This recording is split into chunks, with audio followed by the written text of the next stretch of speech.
नमस्कार साथियों, आपका स्वागत है हमारे YouTube चैनल अपेजर्स मेंस राइट्स पर। साथियों, हम इस चैनल पर डिस्कस करते हैं फैमिली लॉज के मिसयूज़ के बारे में और हम अपने जजमेंट सीरीज़ में आपके साथ कुछ ऐसे ही कोर्ट के डिसीजन शेयर करेंगे जिसमें कोर्ट्स ने झूठे और बेसलेस 498A केसेस को एज कर दिए हैं। आज हम डिस्कस करेंगे झारखंड हाई कोर्ट के लेटेस्ट केस के डिसीजन के बारे में, जिसमें हाई कोर्ट ने इन लॉज के खिलाफ लगाए 498A के चार्ज को और सेशन कोर्ट के दिए हुए समनिंग ऑर्डर को खारिज कर दिया है। हम इस केस के बारे में डिस्कशन स्टार्ट करें उससे पहले अगर आपने हमारे चैनल को सब्सक्राइब नहीं किया है तो सब्सक्राइब बटन प्रेस कर दें ताकि आप बाकी की वीडियोस भी देखकर समझदारी से एक्सपर्ट्स की राय लेकर अपने केसेस में इस्तेमाल कर सकें। याद रखिए कि नोटिफिकेशन बेल का आइकन भी दबा दें ताकि आपको लेटेस्ट वीडियोस की जानकारी मिलती रहे। तो चलिए शुरू करते हैं झारखंड हाई कोर्ट के लेटेस्ट डिसीजन के बारे में। पहले जान लेते हैं इस केस की समरी को। इस केस में झारखंड हाई कोर्ट ने ये डिसीजन लिया कि इस कंप्लेंट केस में वाइफ के द्वारा फाइल की गई कंप्लेंट में जो एलिगेशंस हैं और जो विटनेसेस के स्टेटमेंट्स इंक्वायरी के दौरान रिकॉर्ड हुए हैं उनमें कॉन्ट्राडिक्टरी एलिगेशंस हैं और जो भी मटेरियल इंक्वायरी के दौरान कलेक्ट हुआ है उससे कोर्ट को ऐसा कुछ नहीं मिला जिससे ये केस साबित हो कि पेरेंट्स इन लॉ और ब्रदर इन लॉ ने वाइफ पे हमला किया है। तो इन बातों को ध्यान में रखते हुए झारखंड हाई कोर्ट ने पेरेंट्स इन लॉ और ब्रदर इन लॉ को इस केस से डिस्चार्ज कर दिया और उनके खिलाफ समनिंग ऑर्डर को क्वैश कर दिया।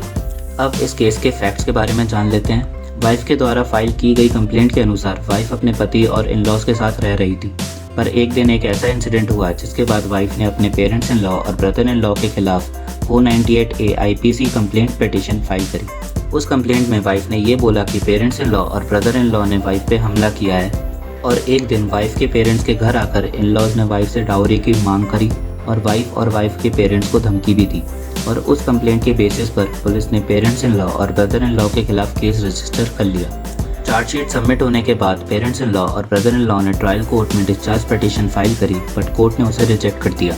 उसके बाद पेरेंट्स इन लॉ और ब्रदर इन लॉ ने सेशन कोर्ट में रिवीजन पिटीशन फाइल करी, पर सेशन कोर्ट ने भी उनकी पिटीशन डिसमिस कर दी।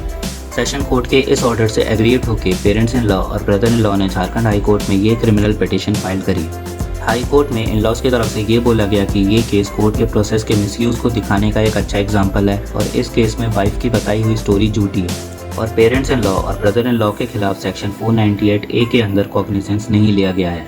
इन लॉज की तरफ से ये भी बोला गया कि वाइफ ने जो कंप्लेंट फाइल करी है उसमें इंसिडेंट की डेट के बारे में बताया है, जबकि वाइफ ने अपने स्टेटमेंट्स में उस इंसिडेंट का कोई जिक्र नहीं किया है। इन लॉज ने हाई कोर्ट से ये प्रे किया कि उनके खिलाफ दिए गए सेशन कोर्ट के ऑर्डर को क्वैश कर दिया जाए और उनको इस केस से डिस्चार्ज कर दिया जाए। वहीं दूसरी तरफ वाइफ की तरफ से ये बोला गया कि पेरेंट्स इन लॉ और ब्रदर इन लॉ के खिलाफ चार्जेस फ्रेम करने के लिए पर्याप्त मटेरियल और एविडेंस उपलब्ध है और ये प्रे किया गया कि सेशन कोर्ट का जो डिसीजन है वो सही है और पेरेंट्स इन लॉ और ब्रदर इन लॉ के द्वारा फाइल की हुई पिटीशन को डिसमिस किया जाए। दोनों पक्षों को सुनने के बाद कोर्ट ने ये बोला कि डिस्चार्ज के प्रोविजंस इसलिए बनाए गए हैं ताकि कोई गलत और झूठे केसेस में किसी बेगुनाह को सज़ा ना मिले। कोर्ट ने इस केस में ये भी बोला कि मजिस्ट्रेट को कंप्लेंट में लगाए गए एलिगेशंस की नेचर की जांच करनी चाहिए, सारे एविडेंसेस को ध्यान से स्टडी करना चाहिए और ये पता लगाना चाहिए कि लगाए गए एलिगेशन सच है कि नहीं और अक्यूज ने जुर्म किया है कि नहीं। कोर्ट ने यह भी बोला कि इस केस में जो भी मटेरियल इंक्वायरी के दौरान कलेक्ट हुआ है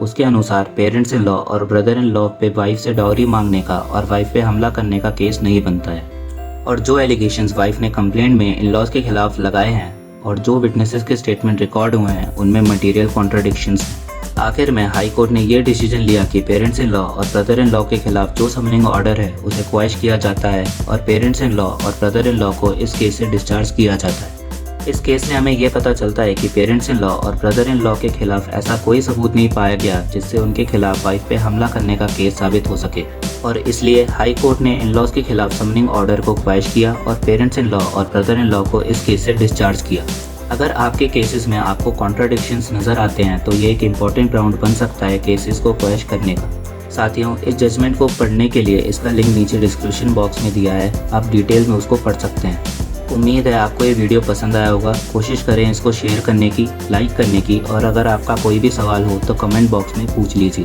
शुक्रिया दोस्तों।